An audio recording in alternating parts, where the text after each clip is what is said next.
Welcome to Be Well. I'm your host, Dr. Candace Norcott, and I'm so glad you're here.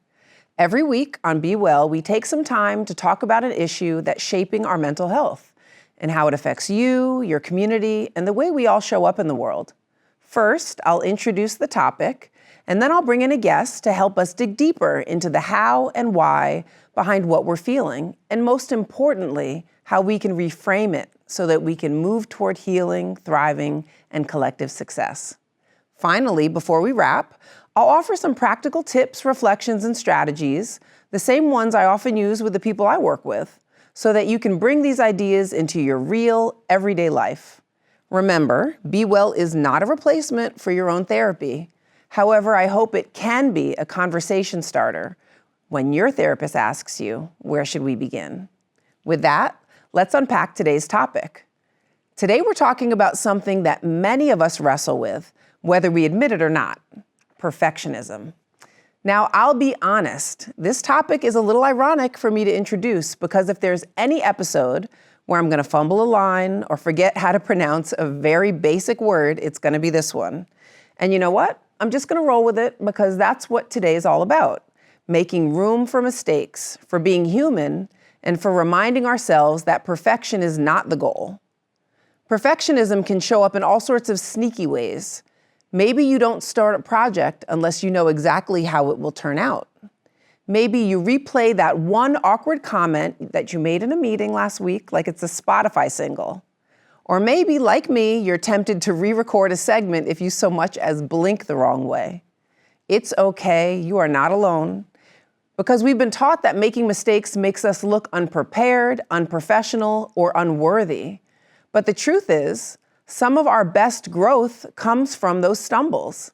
So if I say perfectionism instead of perfectionism today, just smile with me, because that's a hard word to say, and I have it all over.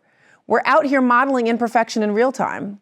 So that word, perfectionism, and the topic, and the content, and the phenomenon isn't just about high standards. It can shape our identity. It influences our choices if we let it.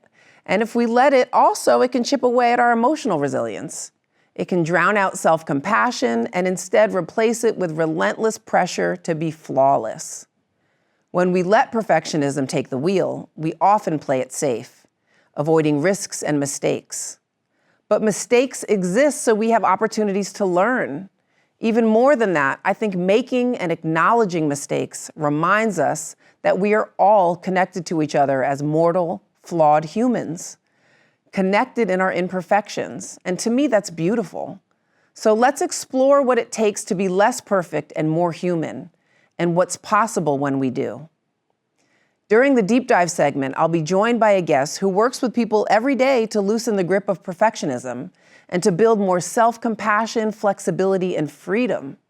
Together, we'll talk about how to know when striving for excellence crosses into self-punishment and what to do about it. And don't worry, we'll share practical strategies for navigating perfectionism in your everyday life. One of them might just be laughing at yourself when you trip over words. So if you're someone who's ever beat yourself up for a typo, an awkward pause, or that time you waved at somebody who wasn't waving at you, this episode's for you. Stay with us. Hi, I'm financial educator Tamara Durbin. On the next episode of In the Money, we'll talk about investing your way, stock market versus real estate, with my guests Charles Clemens, Deion Smith, and E.J. Williams. Join the conversation exclusively on CAN-TV Cable Channel 19 or stream live on cantv.org or on the CAN-TV Plus app. Elevated conversation and storytelling, experience the power of community television.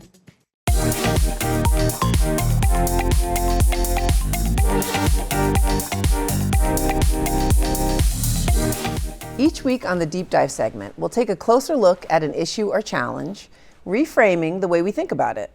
We won't just explore the topic, we'll also talk about practical ways you can shift your perspective, whether it's in your own life or in how you understand someone else's experience.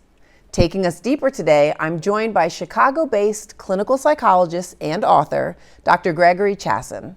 Gregory specializes in anxiety and helping people and organizations get past the barriers that perfectionism presents. Thank you for joining me, Greg. Happy to be here, thanks. I'm excited.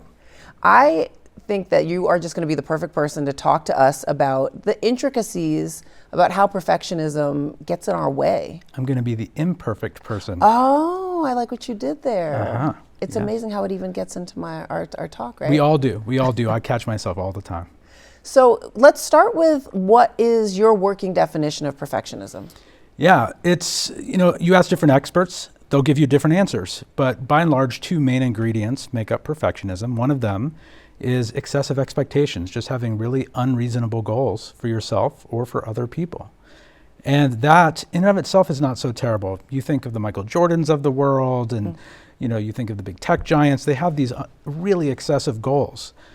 So in and of itself, that's not the problem. The problem is when it's combined with the second ingredient, which is inflexible thinking, where you just get really stuck on a path and you have a hard time switching lanes and moving to a new topic or to a new set of goals, or essentially you're just kind of hitting your head against the wall, even though you might have failed over and over again, or you just kind of continue to see things the same way without being able to change. What got you interested in just working and doing the work? Yeah, it's a great question. I mean, I don't think you write a book about perfectionism and go into it without having a little bit of it yourself. And so part of it was a personal journey. And, I think that we all experience some level of this.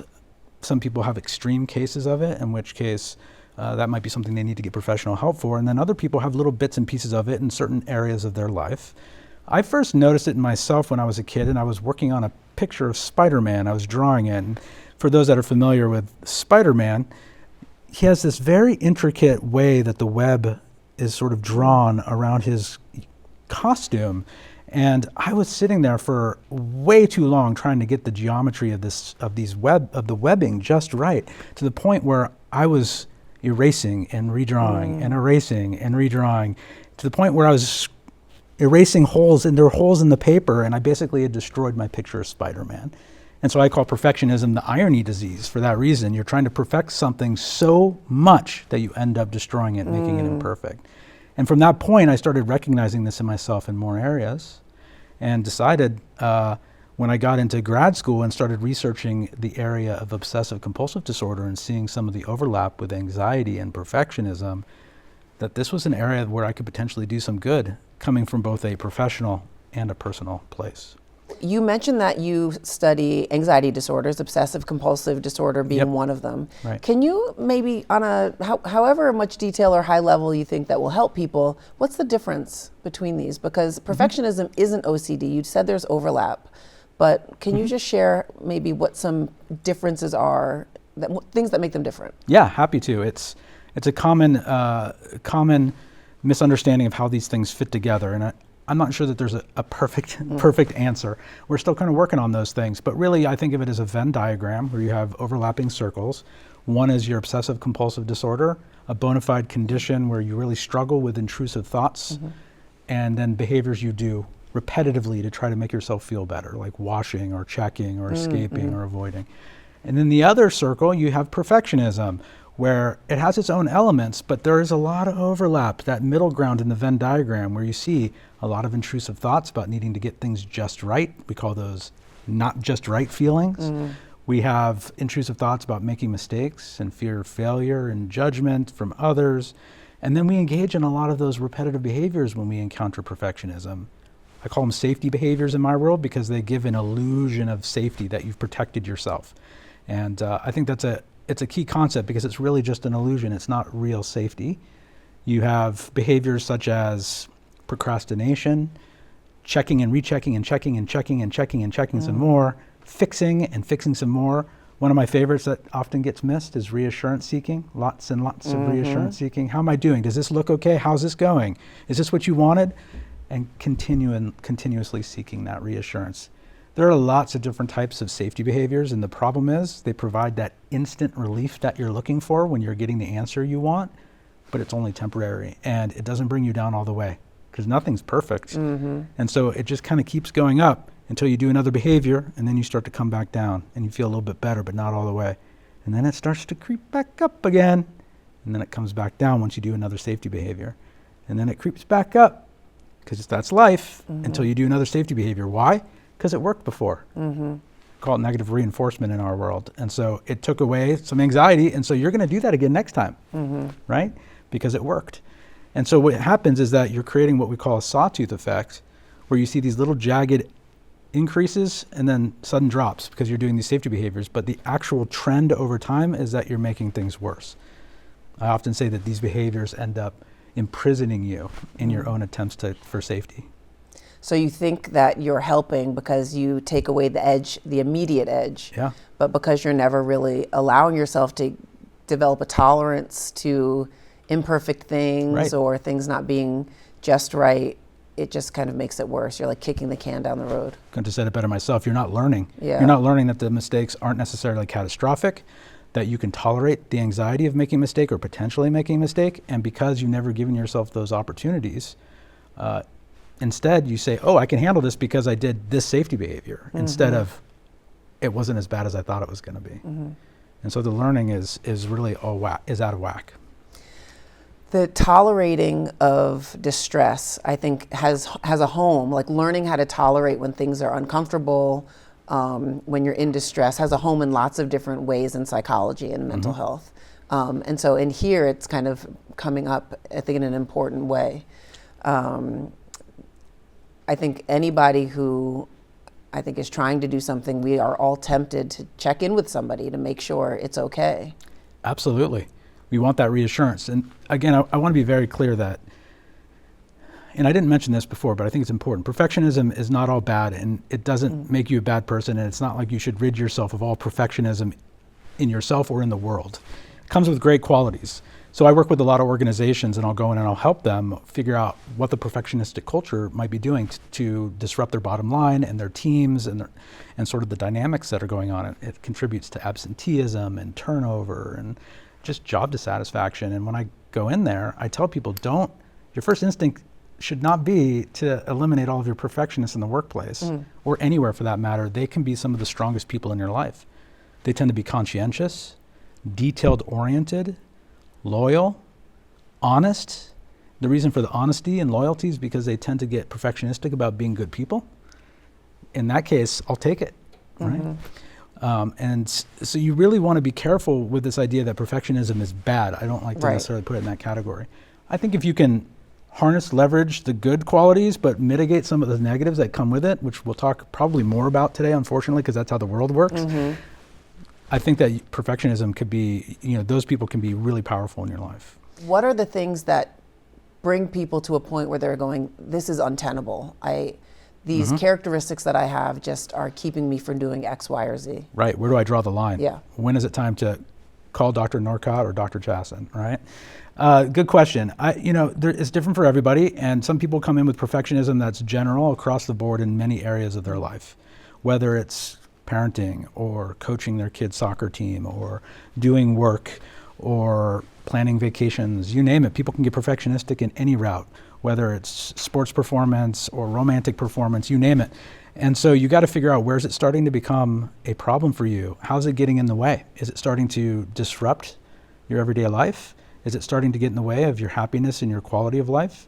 Starting to get in the way of your job satisfaction? Are you getting negative feedback from others? Is it costing you social capital with the people around you? Sure, you might have been able to do everything perfectly, but at what cost? Did you leave a wake of destruction when trying to get something perfect? Because I like traveling with a perfectionist, right? Because they'll have an itinerary, but then when you get there and you want to relax, then you're like, okay, do you have the flexibility to say, we're not going to hit everything on the itinerary? Great example. And that's where somebody with perfectionism and they don't have that flexibility, they get really stuck on that. And the social capital that's burned on that vacation with you in particular might be very palpable. Oh yeah. Right. Yeah. So when people are ready to come to you, like what are some of the things that you notice being the early things that you talk about with them? Well, the first thing we want to get a grip on are those safety behaviors that I was talking about. Get a good inventory of those, figure out where they're causing major issues, and then start to tinker with those. We start to reduce those on a sort of collaborative, this is always a consensual process where we're not doing it to them. We're getting them involved as a co-pilot in the process, whether it's working with organizations or patients in a therapy room, because not everyone with perfectionism is severe enough to warrant therapy per se. This is something that you could help almost anyone with, even healthy workers in your workplace or in healthy marriages and things like that. And so you work on really cataloging those safety behaviors and getting a sense of, are these driven by perfectionism? Is there a lot of rigid thinking around this stuff? Are they ready to want to work on this? Because that's always a big question. A lot of people don't want to give up their perfectionistic tendencies. They're like a bulldog with a bone because they think that's how they got so successful. And to some extent that's true, but I think it helps them reach a ceiling very quickly and then they can't really budge past that. Say more about that ceiling. Yeah, I think there's a point at which you need to learn flexibility and be willing to make mistakes so that you can learn from those. You talk to anybody that's had tremendous success and they'll tell you that it's an illusion that it happened overnight. Right? And that making mistakes was a crucial part of the process. That without those mistakes, they wouldn't have been able to learn. And those people that can then be nimble and roll with the punch and learn from those mistakes and do it fast and grow and evolve, those are the people that succeed. And then you find them when they're successful and you think, wow, they must have done this overnight. How did that happen? But there's a whole backstory that led up to that with a lot of failure. So you've heard the concept fail forward, for example. It's this idea of you can either fall flat on your face, or you can fail and use that as a growth opportunity. And when you look at CEOs, the ones that are really super successful, beyond the ones that are sort of showboaty, the ones that really create lasting change in their organization, those are the ones that are probably the least perfectionistic, because you can't really afford to be overly conservative and not try to take smart risks and not make mistakes. Yeah, the definition of risk is that you don't know how it's going to end up. So it's really hard to play it safe and be just focus on your wins. Exactly. So you mentioned earlier that you do work with organizations, and so you do work with individuals, and you wrote this book, right, for kind of addressing like how to work with organizations and what they can do to, like you said, address perfectionism in the workplace. Can you just share a little bit about like why you wrote this? And yeah, absolutely. So actually, at the University of Chicago, we have trainees coming in and out every year, and in the first my early time at the University of Chicago a few years ago, one of the cohorts of trainees, after I was teaching them about perfectionism, said, "Hey doc, you should probably write this stuff down." And I said, "Yeah, I mean, sure." They said, "This stuff is really good and it really works with the patients." And like, okay. But I didn't want to just write a book for, like they say when you're writing a book for the entire earth is really, you got to narrow the scope. And so I thought, who would benefit the most from some of this discussion? And where I see a lot of the perfectionism play out and cause the most damage is in the workplace. And that's where it's little discussed. And so where can I potentially make an impact is by talking to the leadership in business settings about how to recognize perfectionism in the culture, how to recognize it in their teams and in the workplace, and then what to do about it. Depending on the industry, there are real, I guess, powers at work to silence people around their mistakes. How do you help organizations pass that, to create a culture where you can support people's mistakes, support also their conscientiousness and those kinds of things, but kind of begin to nuance in there and maximize what their workers and what their employees can do? Yeah, well, I think it starts at the level of values and figuring out what it is at the organization. And this frankly goes beyond organizations. This goes for families and straight up human beings. What is it that you care about? What's your purpose? What is the point of all of, Yes, we want to consider other people's values because we value them, right? I consider my children's values or my wife's values because I value them. But ultimately, what the strongest motivators are your own values. And I think if that is well articulated and then embedded within the organization or team or family or whatever it is that you're working with, that is going to be your compass. And from there, those then direct you to make the smart decisions and smart risks that you take in terms of and how you communicate. And of course, we all know the power of modeling, right? So if you're up at the top and you're modeling being stuck on mistakes and not doing things perfectly and 18-hour workdays and just fixing the margins on your Word document over and over and over again, that has a trickle-down effect that's causing a culture where people are going to be afraid to take any sort of risks and make any movement in the direction of innovation. Often a lot of the stuff that people get stuck on with perfectionism, those things often are very distant from the reason that we're doing it in the first place. Definitely. And when you focus on values, you really can remind yourself, like, my values aren't to get no sleep. My values aren't to have time away from my family. So this perfectionism pursuit really isn't in alignment with what I want for myself. No, but the pressure's real. Socially prescribed perfectionism is what we call it. 3 different types, right? We have socially prescribed perfectionism, which is the world around us telling us that we need to be perfect. No better place to look than social media for this. You know, the big example used to be magazine covers back when I was a young child. I remember them. Right? I remember them. Do we still even have magazines anymore? I don't know. But basically, social media has taken over tenfold.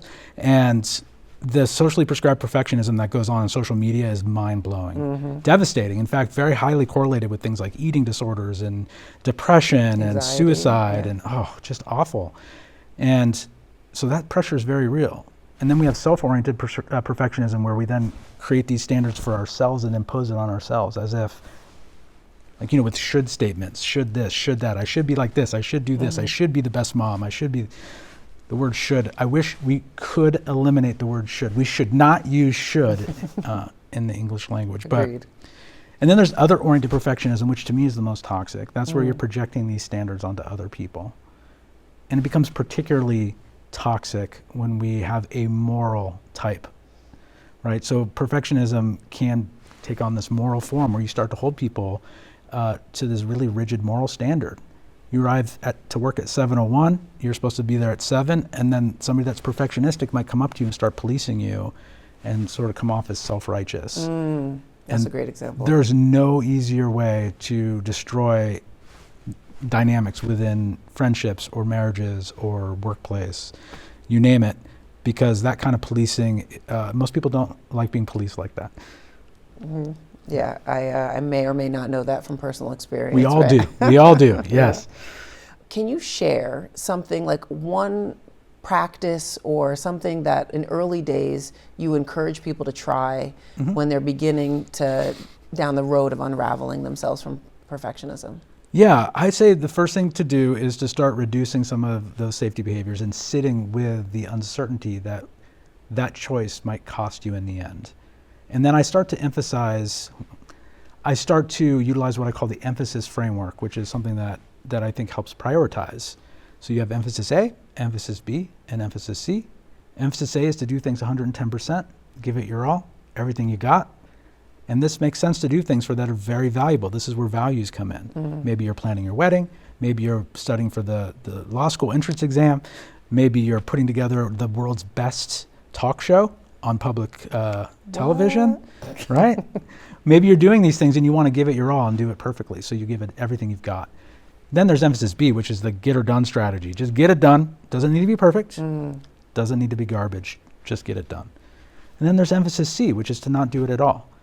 And I'm agnostic to judgment. I don't really have a judgment for any of those 3. It really depends on the time, place, and the purpose. It's about values. So there are things that warrant emphasis A. And then there are things that absolutely warrant emphasis B and C. In fact, most things in life, probably emphasis B makes the most sense. But there are lots for emphasis C. I don't open my junk mail. I don't answer those customer service satisfaction surveys at the end of my call with my cell phone carrier. Sorry. It's okay. But yeah, I just chose through my values to not put my time into that. The problem with perfectionism is that people are trying to emphasis A everything. And what happens is it gets forced into emphasis C because you can't emphasis A everything. So things get pushed into emphasis C, and it's not your values choosing emphasis C, it's your perfectionism. And so what I tell people to start doing is to practice emphasis seeing and emphasis being things that they think ought to be emphasis A. And just see how it and feels. sit with the anxiety. Yeah. Part of that could be making mistakes on purpose. I tell people to make mistakes on purpose. We call that exposure therapy in my world, but we do it systematically. I'm talking typo, sending us to gym and receivables instead of gym and accounting, and seeing what happens. Or, I've never done this, of course, but forgetting the attachment on an email. How dare we even think about such a thing? Right. I think that's going to be so helpful for people and just such a tangible nugget. Thank you so much for sharing your time with us. Happy to be here. Thank you. On the other side of a short break, we'll wrap up this week's episode with our closing session. Stay with us. I'm Andy Zopp, the host of Chicago Newsroom 2.0. Every week, we gather for insightful conversations with local journalists and community leaders as we discuss the news of the day and how it impacts the lives of Chicagoans. Join the conversation on CAN-TV Cable Channel 19 or stream live on cantv.org or on the CAN-TV Plus app. Hyper-local news and critical analysis. Experience the power of community television.